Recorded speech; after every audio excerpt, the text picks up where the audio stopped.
Okay, here we go. My name's Tom McGee Jr., and I'm 54, and today's date is April 20th, 2008, and we're located in Sacramento, California, and I'm going to be speaking with my father. My name's Tom McGee Sr. I'm 81. Today's date is April 20th, 2008. We're in Sacramento, California, and I'm Tom Jr.'s father.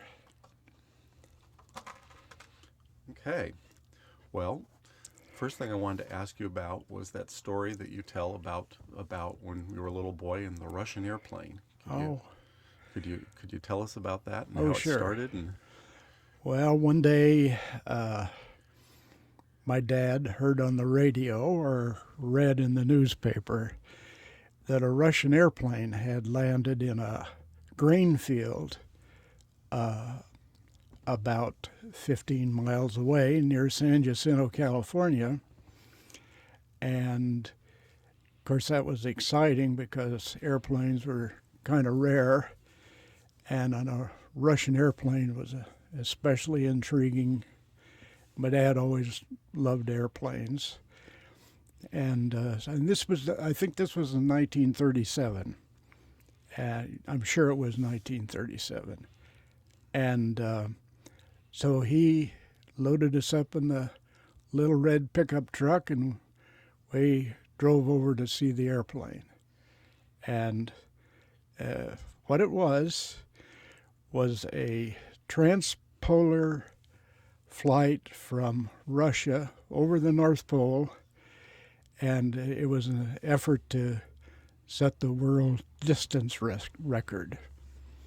And they they flew for a little more than 60 hours in this big airplane, and they were going to land in Oakland, but they had enough gas, so they decided to go further south, see how far they could go, and then they were going to land in Los Angeles.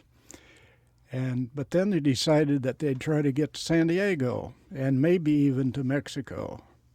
And in reading about it later, I learned that the Russian ambassador actually tried to get permission from Mexico to allow them to land there, which he got. But they ran out of gas and had to land in this field near where we lived. And so we went over to see that airplane. had you And seen a lot of planes up close before that? very, very, very few. And this, of course, I was about 9 years old, and it seemed like a huge thing.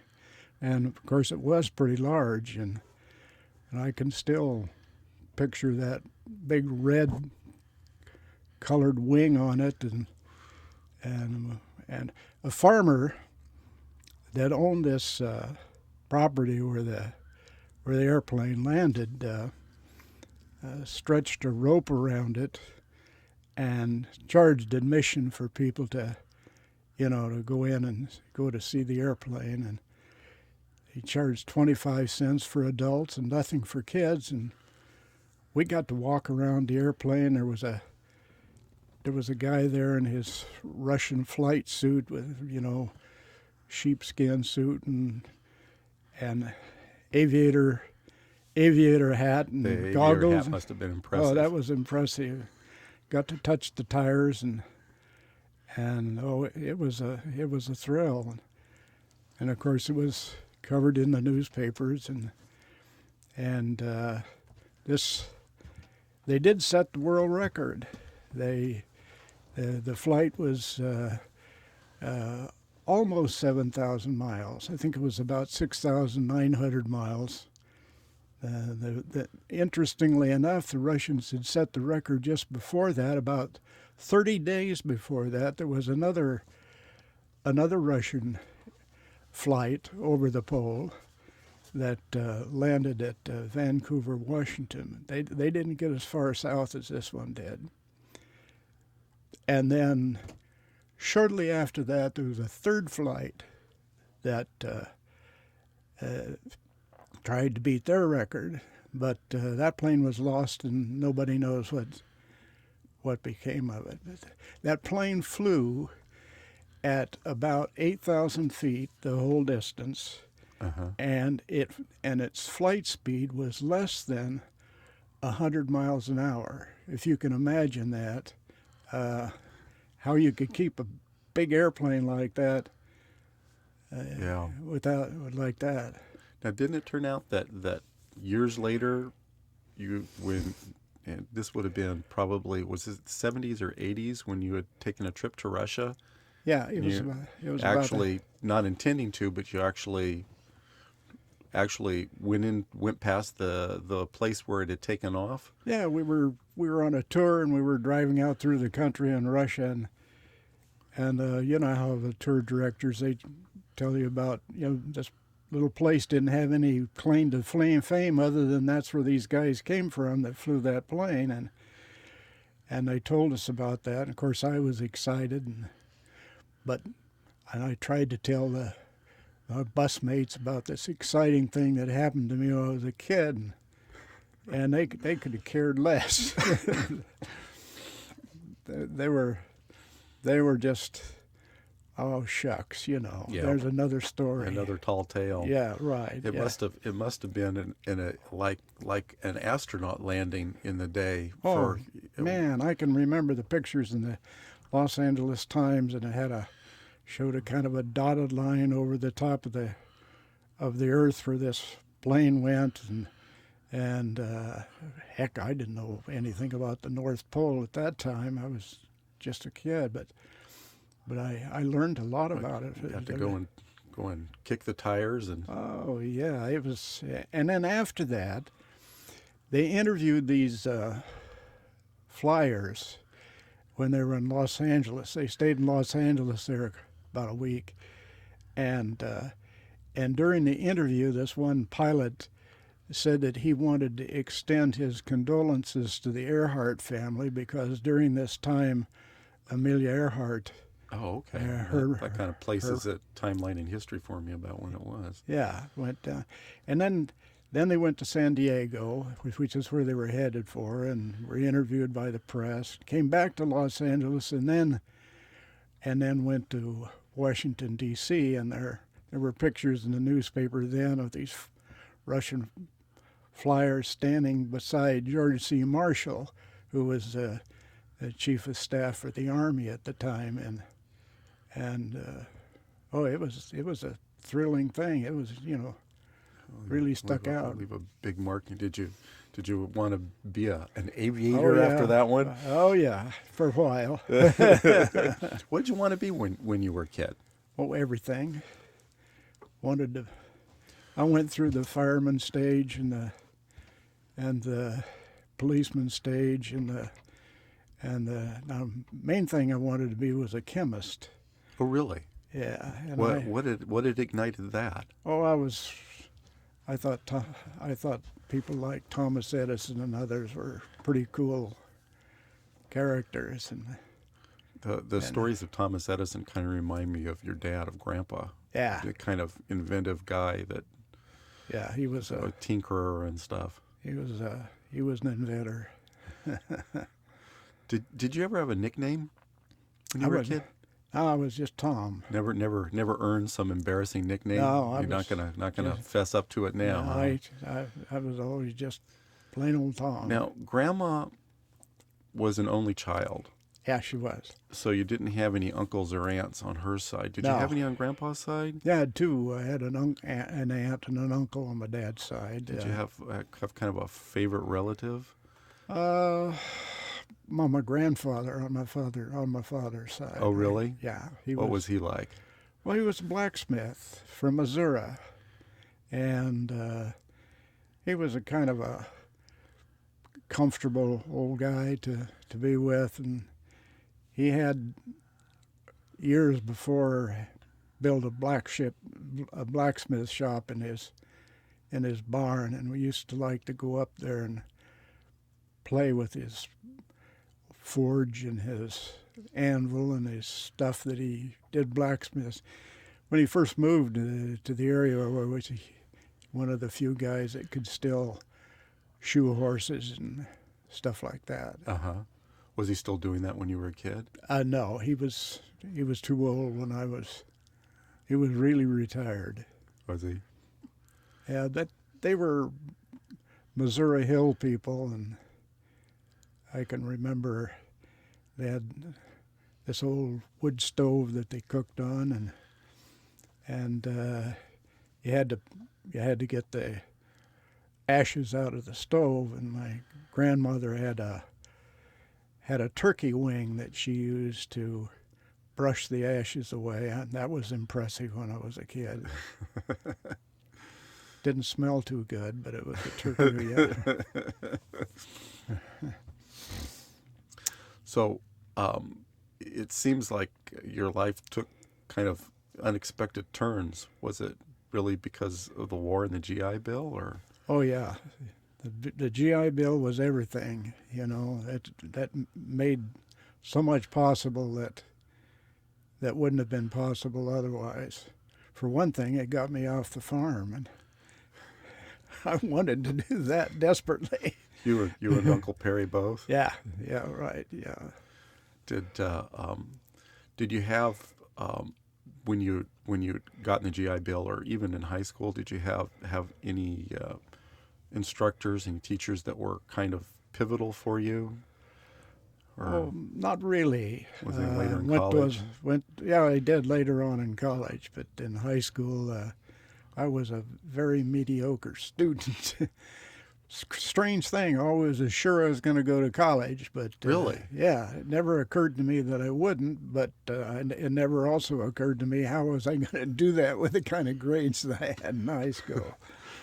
It was the family dyslexia curse. Yeah, that was it. Yeah. My dad had trouble reading, and I did too. And then me. And then you Yep. passed it right on down. Yeah, but on the other side of it was the visual thinking thing that seemed to Yeah, that helped. all of us sort of carried through. Yeah. Although you ended up being more academically, it seemed like. Yeah, I went on and finished college and got a graduate degree. And, Tell me how you ended up switching to sociology, because I know that was. Oh, I had a professor in junior college that was really great, and she kind of hooked me on sociology. And then in upper division, I had another major professor that was spectacular, and it went on from there. That got you hooked in sociology. Yeah. Did you think that you would end up going into the field with the juvenile justice and parole and? Oh, that was an accident.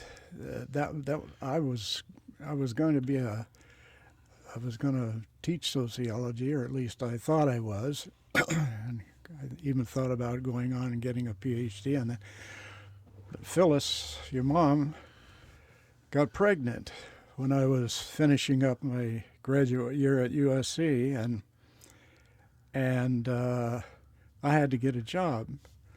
So because I was just finishing the GI Bill, she was working in a bank to help put me through, and I applied for a job with the Los Angeles County Regional Planning Commission, because I had taken sociology courses having to do with city planning and all that too, and I liked that. And but I didn't hear from them right away, and then a guy sitting next to me in a seminar at USC worked in the Riverside Probation Department, and he said, "Hey, they got a vacancy out there. Why don't you go apply?" And I did, and because it was desperation time, and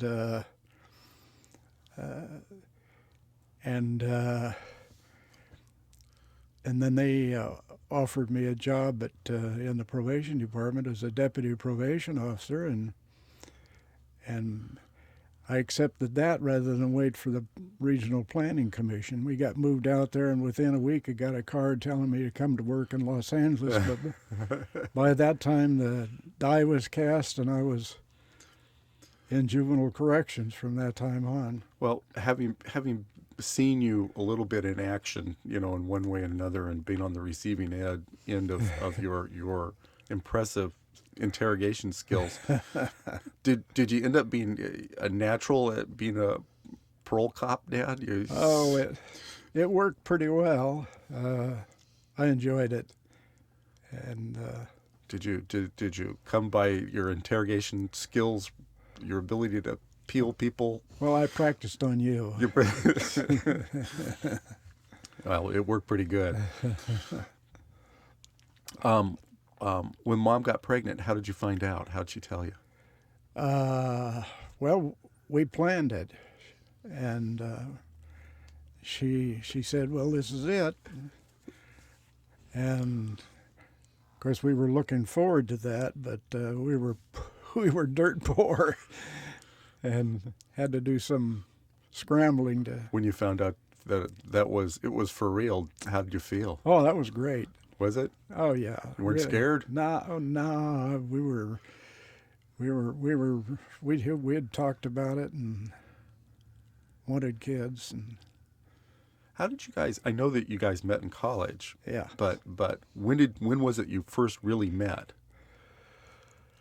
Well, we were at the College of the Pacific in Stockton, and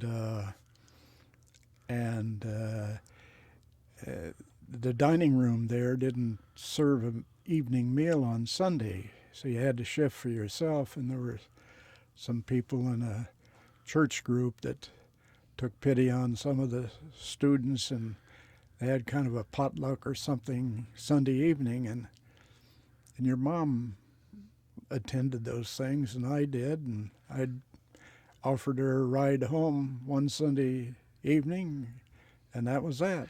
I seem to recall there was a pie involved. Well, I love pie, and I checked it out to be sure she could make pie. Well, we know that's the truth. And then when you went through when I was born, that was pretty dramatic. Yeah. How did that? What was that like for you? Well, that was dramatic is right. You were a problem birth, and A problem ever since, right? and a problem ever since. And we were still poor, but we found a good doctor, and everything worked out, and here you are. I remember Mom saying that originally you had planned to have like 4 kids. Yeah, we're gonna have 4. But my birth scared you. Yeah, you sort of put an end to the third. We had one more. Yes, yeah, but I remember Mom had to negotiate about that one and come up with quite a bit of medical proof. Yeah, she did. Be okay. Yep. Yeah, she did. And I'm never clear on this, but because it wasn't multiple sclerosis, it was a less virulent form or a different form of that. I was diagnosed later on with multiple sclerosis. It was multiple sclerosis. They did a couple of MRIs. And, But it developed later in life than yes, is typically. And usually I understand when you get it later in life, it's not as inclined to be sometimes as bad as it is if you get the disease earlier. And Did that have a big, what was the impact for you? well, I was going great in my work life, but it kind of it slowed things down, and I changed jobs, and it turned out to be a very good thing to do, and then retired early. Could you say that you kind of learned something from the experience? Did it Yeah, change it you in was- some way? That Oh, I think so, sure. We stopped trying to get ahead, and we started traveling, and that was one of the best things we ever did. yeah, it seemed like it kind of changed your personality a little bit in a way. Yeah. Is there anything that you've ever wanted to ask me but haven't that you'd like to? Well, let's see.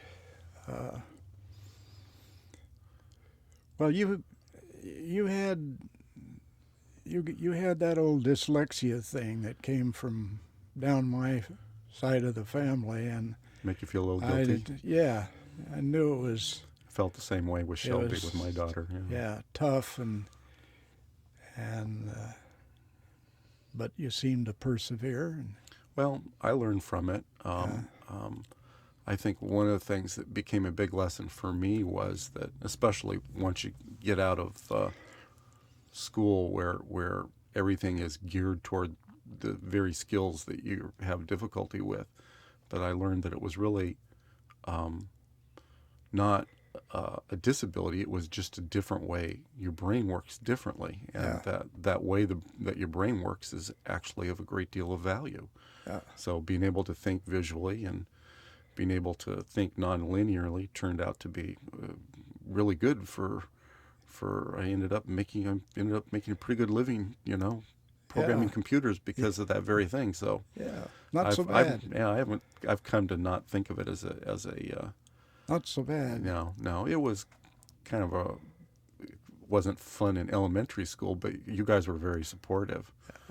I hear. I could still remember one time when you were a kid, you were interested in lasers, and you you you you heard this on the radio about being, or on the television. Some organization would send you information about lasers, and you called them up to get them to send the material to you, and they asked for your address. And being dyslexic, you didn't know how to spell the name of the street or anything. You put the phone down and ran outside and looked at the street sign, see what the name of the street was. And the guy waited patiently, and I remember you that. wrote it down. And It was Bell Labs. I remember that. yeah, I remember getting back a pamphlet, about yeah, lasers and yeah. and You talk about my dad being a inventor. You were an inventor. One time you invented some automatic washers for your windshield washers for your glasses.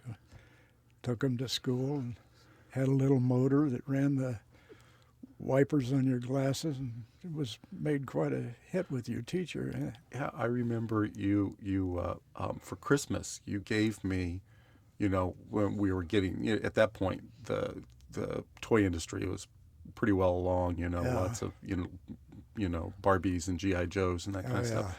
But I remember you gave me a pair of tin snips, yeah. and You love those things. all of the coffee cans I could cut up, Yeah, and yeah. I built the windshield wipers from coffee cans that I cut up. And yep. We also gave you a GI Joe doll, which you just loved, and you were always going around, shooting. Uh-huh. And then this was during the early part of the Vietnam War, and then a young young man down the street was killed in Vietnam, and you packed up your GI Joe and took it down and gave it to his little boy, and that was the end of your That was interest the end in of the war toys. end of war toys. Yeah, came pretty close to home. Yeah. Yeah. How did, I guess you first, Tom, and then you, but how did you each realize that you thought differently and started to realize you were having these sort of dyslexia issues?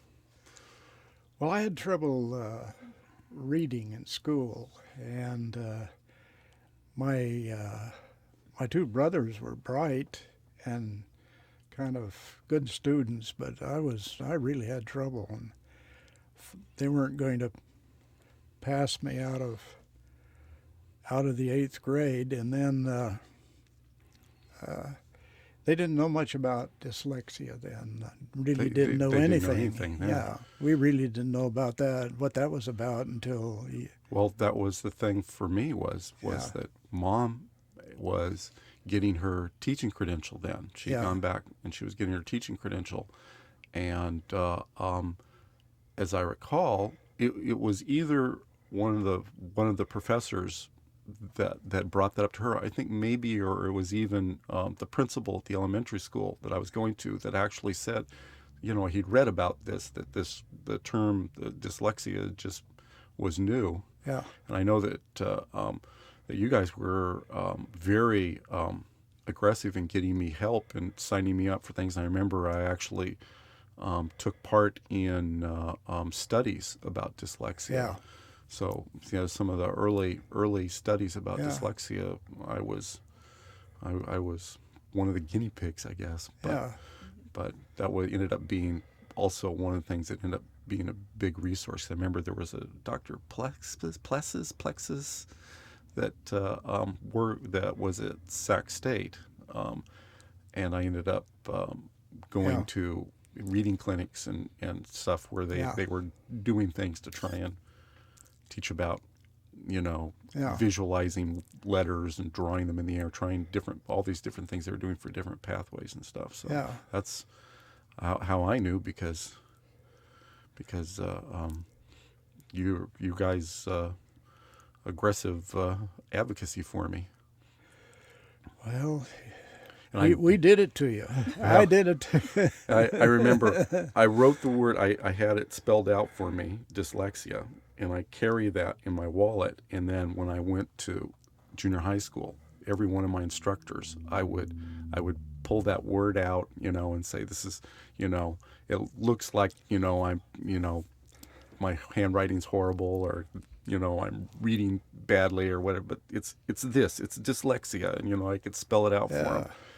And the funny thing was getting the habit of doing that with every one of my instructors from junior high on up is when I got to college and you went to a class where there was 200 students, and then I'd grab the first, instructor's hours and go in and talk to them that they knew me out of 200. Yeah. It So ended that, up being a really good skill in college, so yeah. paid off. Well, I think it's understood better now than it was, but it's still, kids get lost. In the business I was in, taking care of delinquent kids and so forth, there were a lot of kids that had trouble with reading, and Yeah, I've had met some and stuff. I mean, it was an interesting experience because when I was growing up, I was in the special class and the Yeah. gifted class. I would sit there for a couple of hours in with a group of people struggling to read, and then get to go and Yeah. play chess with But like So you it was- say, the things you could do things though that the other kids couldn't do. Very early on, you took I think maybe partially in a compensatory way, but you became a good artist, and even early on in elementary school, your pictures stood out. We remember a time when you're third grade or somewhere drew pictures and they were in perspective, and that was almost unheard of for kids at that age. Even the kids in your class, when they asked, whose picture should be put up on the wall, they wanted you were the dumb kid in class, but your picture was the one that they pictured, spotted and decided that it was the best picture and it should be displayed. And it was in perspective, in perspective. What if that reminds me of something, because I've thought about it since. If it was a tremendous act of faith for you to finance me getting a degree in art. That must have been kind of a scary thing to. Hey, didn't it work out? It worked out, Yeah. but I would never have expected to work out the way it did, Yeah. you know, but I would think it would be kind of scary, you know. Well, we knew that you were talented that way. Well, I appreciate it. Yeah.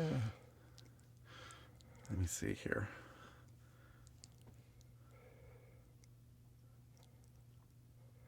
I'd asked you about how you ended up, your life had ended up kind of not the way you'd imagined it. There were lots of turns that were just accidents. Do you think, and if you were to look back now, is there a kind of a lesson from it that you could pass along to me? Keep your fingers crossed. Keep your fingers crossed. I remember one strange thing that happened to me. It was just an accident when I was in the service. I was in boot camp in San Diego, and at the end of boot camp, they gave us travel time for a little leave before you came back, and whatever was going to happen to you happened to you. And I lived in Beaumont, California, but they gave me travel time to Beaumont, Texas. So I got 6 extra days or 5 or 6 extra days of travel time. And if they had it straight and I lived in Beaumont, California, I would have gotten 1 day travel time. So I came back 6 days later than the other guys I was with.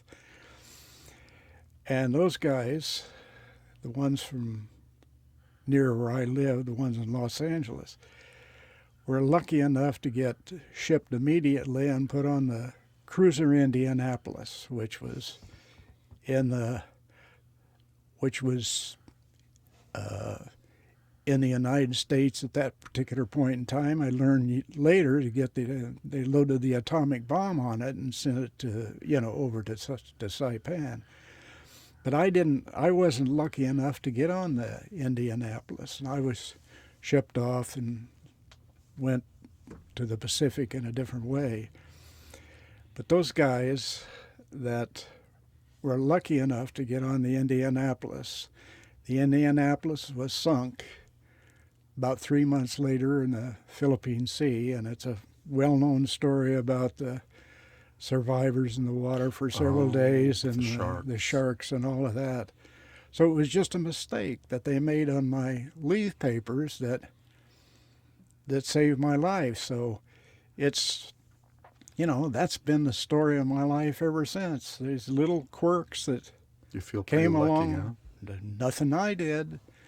It was just happenstance. So that's a story of what happens to a lot of people, is happenstance. Yeah. I think about things for me that were windows just sort of opened up and you just sort of not even step through them, just sort of tumble through them. And just accidents. Right. how is it that you ended up at UOP? Was that a specific choice, or? My older brother had been there in during the war as an officer candidate, and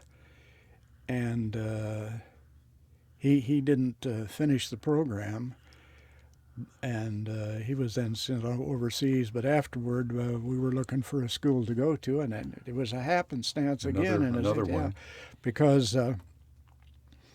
I wasn't great on foreign language, and they had a course there called Art of Language, and I didn't have to take as much foreign language, and so I went there. So that choice got you a chance to meet Mom. That's right. And look, here you are. Yep. Accidents. You never know. See, aren't you glad that I had dyslexia and couldn't handle foreign language? I mean, that's right. You got your share, but you also. Oh yeah. Yeah. You could follow that train right down to me meeting my wife too. That's right. There you go. Things, yeah. How'd you meet your wife? Oh, how did I meet my wife? After I got out of college, my sister was working for the State Department of Developmental Services, and suggested that I might want to go up and work at the state hospital in Sonoma, State Developmental Center, with clients, developmentally disabled clients. And so I was up there for the summer working, and they had an invitation to a summer camp that was hosting for blind campers, and I was working in the unit that was blind and deaf-blind, developmentally disabled clients. And so I saw it as a chance to, and this was in Yosemite, so I saw it as a chance to get a free ride to Yosemite and escort these clients up there. And when we got there, we'd gotten there a week earlier than they expected us, which meant they didn't have any staff to take care of the clients. And what made it worse was that it was a church camp, and they divided us up with the male clients all in one cabin and the female clients in another, and also the same thing with the staff. So male staff with the male clients and female staff with the female clients. As it happened, we went up with 8 clients and 3 staff. 6 of the clients were male and 2 were female, and 2 of the staff were female and 1 was male, me. So I ended up taking care of these clients 24 hours a day for a week, which really meant washing a lot of urine-soaked sleeping bags. And my wife worked at the camp, and while I was washing sleeping bags one night, I struck up a conversation with her. So strange, and the whole thing for going to that thing was happening to be walking down a hall when somebody was discussing it, so hearing about this trip. So if I hadn't heard about the trip, wouldn't have met my wife. And same thing. And who's Shelby? Shelby is my oldest daughter and my folks' first grandchild. Yay. Yeah. And one of many grandchildren. So my sister, Chris, has 2 daughters, and I have 5. Shelby was the first of the 5, and so 3 are adopted. 3 of your children are adopted. yes, we had, as my wife says, the delivery was easy. We went and picked them up in the car. So 3 were easy delivery, and 2 were the hard delivery. What's it like being grandparents? Or being a grandpa?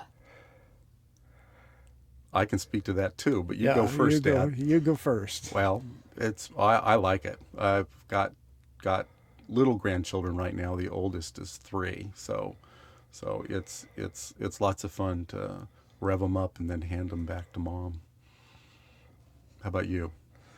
Well, grandkids are great. Kids are great. Did it change you? Did raising kids change you, Dad? Oh yeah, it sure did. It kind of straightens things out. I always felt like it kind of closed a loop. You know, Yeah. you went. It's kind of finished. You finish growing up Yeah. by being able to watch it again from an adult's eyes, and to watch all those things get learned again, and it's so. I've always thought that it's kind of one of the requirements to finish growing up, that you raise some kids. Well, you and Pat took on a real project when you chose to adopt those 3 children from welfare families, and Yeah, well, we had started out as foster parents. So Yeah. it was uh-huh. yeah. Learned a lot. It was interesting because you get a chance to learn more about human nature.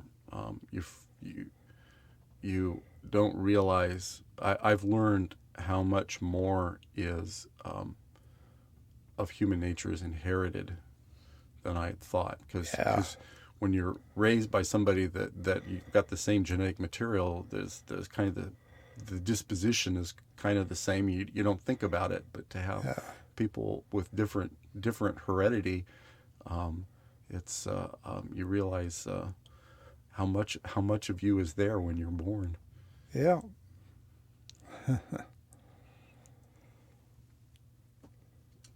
There's just about 1 minute left there any thoughts you want to leave for your grandkids and great-grandkids? Maybe Dad? one day your great-great-greats will listen to this?